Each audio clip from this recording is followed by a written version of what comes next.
रूसी हमलों से यूक्रेन में अफरा तफरी का माहौल है। तस्वीरें हम लगातार आपको दिखा रहे हैं, वीडियो वो दिखा रहे हैं, जहां पर हमले के बाद अगर कुछ रह जाता है तो तबाही के निशान, लोगों की जान जा रही है। 10वां दिन है, लगातार रूस की तरफ से हमले हो रहे हैं। हालांकि ये बार बार रूस ने कहा कि कीव को खाली कर दिया जाए, लेकिन बहुत सारे ऐसे लोग हैं जो नहीं खाली कर पाए, जो वहां पर रहने को मजबूर हैं। उनकी जान पर खतरा अभी भी बना हुआ है। अब तक 12 लाख लोगों ने हालांकि यूक्रेन को छोड़ दिया है। वो बॉर्डर पर पहुंच रहे हैं, अलग अलग अपने हिसाब से अपने लिए सुरक्षित जगह ढूंढ रहे हैं। 24 घंटे में 1,65,000 ने यूक्रेन को छोड़ा है। 48 घंटे में करीब आप समझिए 3 लाख लोग जो है वो छोड़ चुके हैं यूक्रेन को। गौरव सावंत ग्राउंड से लगातार अपडेट हम तक पहुंचा रहे हैं। एक रिपोर्ट है उनकी, देखिए सर।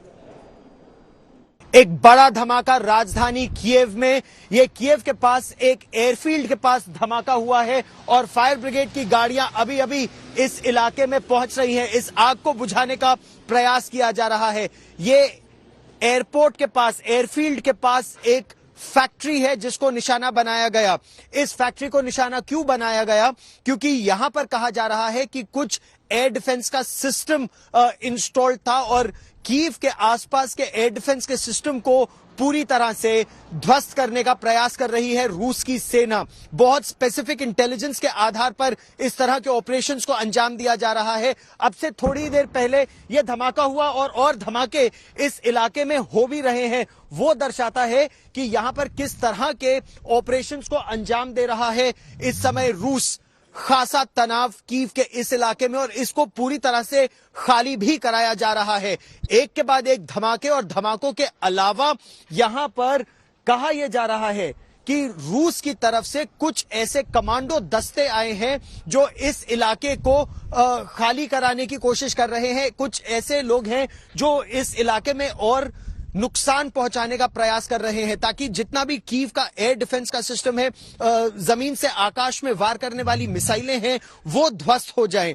अभी कुछ रॉकेट के हमले हुए हैं, कुछ मिसाइल के हमले हुए हैं और अंदेशा यह है कि इसके बाद राजधानी कीव पर विमान के हमले यानी हवा से जमीन पर वार करने का प्रयास भी किया जाएगा और इसी से पहले एयर डिफेंस सिस्टम को पूरी तरह से ध्वस्त किया जा रहा है।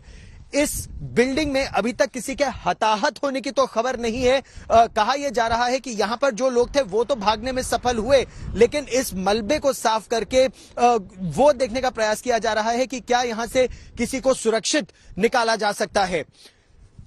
फिलहाल कीव पर खतरा बड़ा है और बरकरार है।